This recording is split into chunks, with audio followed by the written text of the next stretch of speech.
に向こうへフルスウルトラ。 Yo, Geeks, aqui é o LP e vocês estão no canal do Geek Brasil. Fiquem ligados porque esse vídeo contém spoilers do capítulo 384 do mangá de Boku no Hero. Sim, pessoal, vamos aqui discutir o capítulo. Vamos direto, né, sem ali uma introdução que normalmente nós fazemos, porque esse capítulo não tem ponto de virada, né? Esse capítulo o Horikoshi fez curtinho, então a gente vai direto. Então logo depois de você deixar o seu like, se inscrever aqui no canal, já também compartilha esse vídeo com seus amigos. A gente vai comentar sobre esse capítulo que tá ali, digamos, curioso de Boku no Hero. Vamos lá! Começamos então o capítulo com o Maki atacando All For One e Tokoyami, percebendo que isso está acontecendo por causa da lavagem cerebral do Shinso. Ele se pergunta se um ataque do All For One não anularia a sua peculiaridade, e Hawks responde que Monte Lady está bloqueando os ataques direcionados a Maki. All For One percebe essa peculiaridade e deve ser ali a razão pela qual a família do Aoyama conseguiu enganá-lo. Então, ele zomba de Shinso, dizendo que a lavagem cerebral é o método que apenas os vilões devem usar, e ataca Makia com uma onda de choque para trazê-lo de volta aos seus sentidos. Makia então começa a falar sobre os seus sentimentos. Ele diz que sabe que é All For One por causa do cheiro, e pergunta por que o abandonou em Jakku. Isso aqui é uma questão interessante, né, porque eu tinha trazido no capítulo passado sobre a possibilidade ali do próprio All For One não ser reconhecido pelo Makia por causa do seu rejuvenescimento, né, dele ficar ali um garoto de mais ou menos de 14, 15 anos, só que não, né, a gente sabe agora de que ele realmente reconhece o próprio All For One por causa do seu cheiro, o que faz um puta sentido, já que o Gigantomachia tem ali uma individualidade de ser um cachorro. Hawks então fica confuso e se pergunta se Shinso está fazendo ele falar, assim como fez com os pais de Aoyama. Mas como ele pode fazer isso tão rápido depois do ataque? Essa que é a questão. Vemos então um flashback do momento que All For One deixou Makia nas montanhas, dizendo que o seu sucessor viria buscá-lo e que está muito triste em se despedir. Makia diz que se esperou todo esse tempo, mas agora percebe que foi abandonado por seu mestre. Vemos então que Kirishima protegeu ali o Shinso do grande ataque do All For One usando seu endurecimento. Shinso diz que essa é a segunda vez que alguém resiste à lavagem cerebral dele, sendo a primeira o Midoriya. Ele diz isso porque mesmo sendo controlado, Makia continuou falando sobre sua raiva por ter sido traído pelo All For One.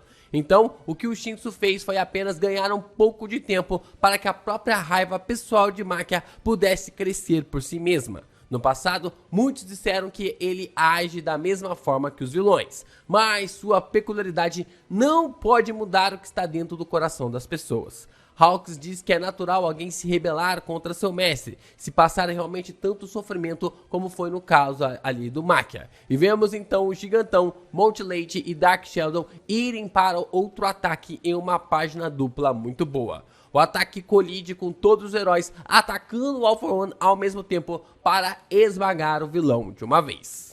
Duas coisas relacionadas a essa primeira parte do capítulo, né? O capítulo é dividido em duas partes. Sobre essa primeira parte, a gente tem uma parte ali interessante, né? Sobre essa primeira parte, uma parte interessante.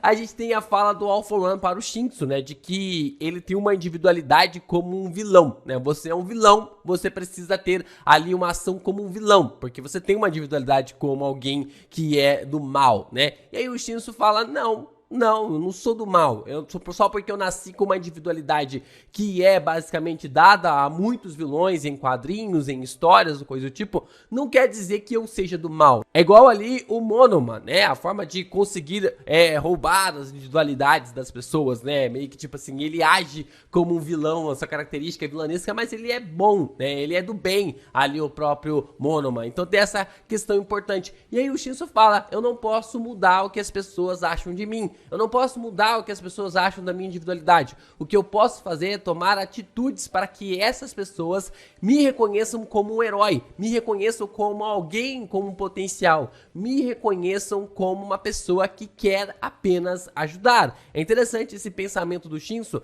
de que ele criou isso através das suas raízes juntamente com o professor Aizawa. Isso é interessante para mostrar e formatar ainda mais a ideia dele como super-herói, de não ser ser realmente abatido pelas falas ali do All For One. É legal, né? Porque o All For One, durante todo o mangá de Boku no Hero, é aquele que faz a lavagem cerebral na cabeça das pessoas, tanto ali nos seus seguidores, quanto também ali nas pessoas que se aproximam dele. É ele que faz essa lavagem cerebral. E aí, no caso do Shinso, essa lavagem cerebral do All For One não funcionou, porque ele tem a individualidade de conseguir realmente fazer a lavagem cerebral. Esse é um ponto interessante na história. Outra coisa interessante desse capítulo é essa revolta ali do Gigantomachia, né? Que ele acabou desistindo de seguir o All For One. Que esse embate ali contra o vilão agora não é basicamente ser controlado pelo Shinso, né? Começou sendo controlado e aí o próprio Gigantomachia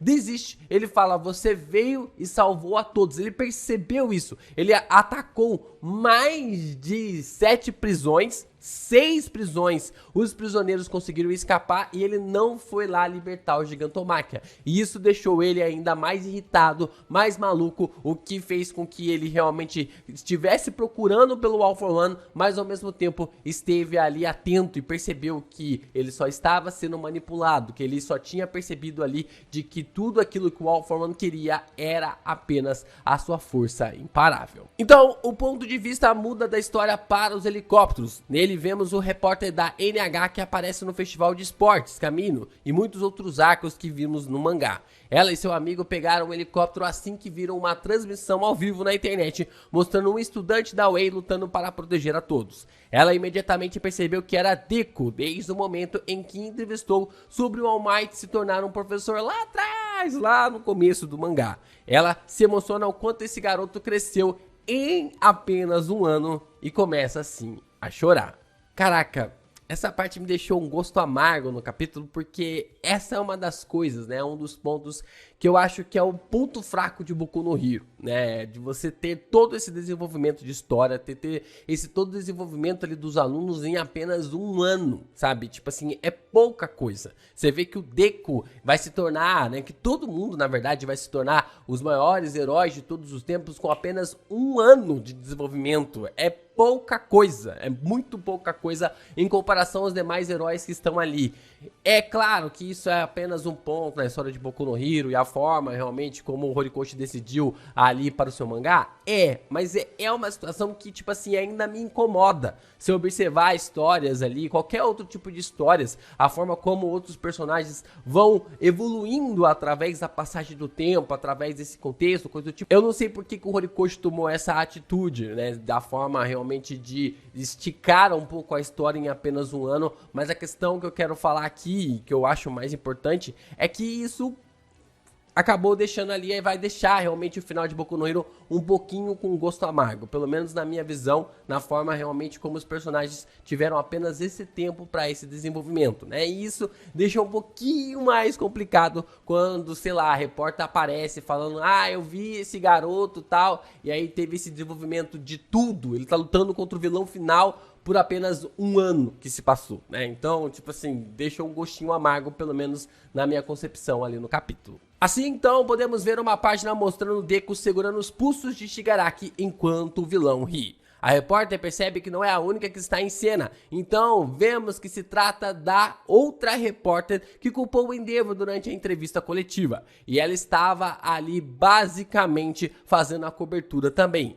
E nada do All Might. Ela diz que é mais um objetivo pessoal do que um jornalismo profissional e quer ver o que farão os heróis para continuarem lutando. Eles continuaram lutando mesmo depois que o Japão foi abandonado pelos outros países. Ela quer estar lá para ver os resultados desses esforços, sejam vitórias ou derrotas. Vemos então a cobertura de tudo que está acontecendo sobre o helicóptero, um combate ali do Deku e o que restou da base da Way pegando fogo nos céus. As pessoas estão comentando sobre a live, saltando de mais de 7 mil espectadores para 20 mil em um piscar de olhos. E o mundo todo estava agora assistindo o Japão contra o All For One. Então, vários personagens dos filmes começam a aparecer, comentando sobre a batalha do Deku. Vemos 2 garotos perguntando onde fica o Japão e um outro garoto respondendo que é onde o All Might vive. Vemos uma página dupla com várias pessoas assistindo a batalha. O presidente dos Estados Unidos, Salan, Akbar, os irmãos do Rod e o próprio personagem.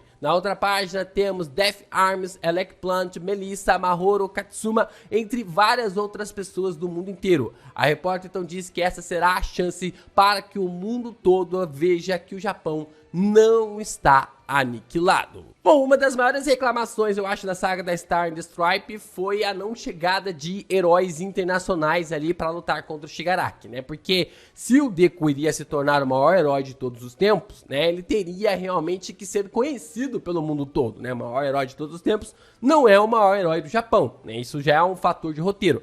E aí o Horikoshi, ele arrumou um jeito, ele arrumou uma forma realmente de fazer ali com que o Deku fosse conhecido internacionalmente, e foi do jeito dele, né? Esse canal do Gentler foi criado lá atrás, lá há mais de 100 capítulos, né? E a forma como tudo foi construído na saga mostrou que o Horikoshi já estava pensando nesse momento dessa transmissão há muito tempo. E aí, não vai ser basicamente pelos outros heróis vindo até o Japão para ajudar, mas sim por causa do canal ali, do streaming relacionado do próprio Gentleman que estava acontecendo naquele momento.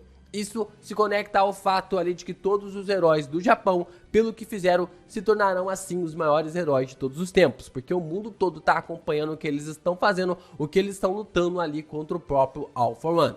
E aí, meus amigos, foi 4 anos para ganhar a plaquinha, o Gentleman vai ganhar essa plaquinha, vai ganhar a plaquinha de prata, a plaquinha de ouro e a plaquinha de diamante, né? Porque para conseguir a quantidade de inscritos ali, com todo mundo assistindo a pancadaria, vai ser assim, ó, 2 palitos. Eu só fico se perguntando, né? Se o nosso mundo estivesse, se existisse super-heróis no nosso mundo, será que o YouTube cortaria a transmissão online por excesso de violência? Ou ele deixaria ali a porradaria rolar? Será que... O que vocês acham? Deixa aqui nos comentários. Vocês acreditam que o YouTube ou a Twitch ou qualquer outra plataforma iria realmente deixar a porradaria acontecer? Ou eles iriam cortar o sinal ali pra falar, não, tem muita violência aqui, não vamos transmitir esse combate. Sobe a mensagem do editor dizendo que ao redor do mundo todos os olhos visualizam o Japão. E assim o capítulo termina com a maravilhosa notícia que teremos continuação na semana que vem.